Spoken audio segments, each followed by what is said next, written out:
হায় হায়, কয়েকদিন আগেই তো আফগানিস্তানে ভূমিকম্প আসছিল, ঠিক না? কত ছিল পয়েন্ট? কত ছিল? আরে বলেন না, কত? 6.7 ছিল। কিন্তু এরই কয়েকদিন আগে বাংলাদেশে ভূমিকম্প আসছে ডিসেম্বরে 6.1। আমরা অনেকে খবরই পাই না, কেন ওই সময় ফজরের জন্য মসজিদে আসতেছিল। কেউ খবরই পায় না, খবরই পায় না, অথচ ওইখানে তুফান লাগায় দিয়ে চলে গেছে। আমাদের দেশ নড়ে চড়ে পড়ে না। শতবার ভূমিকম্প আসছে, কোনো বিপর্যয় হয় নাই, আমার বিশ্বাস কোনোদিন হবেও না।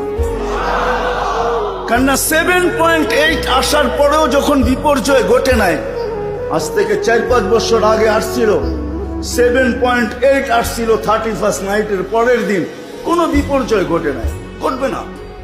কেননা এখানে ওই আল্লাহওয়ালারা আছেন যারা রাত্রে ওইটা চিৎকার দেয়, সবকো সোনে মে মজা হামে রোনে মে। সবার ঘুমায় মজা আসে, আমরা কান্নায় মজা আসে। সত্য এটাই।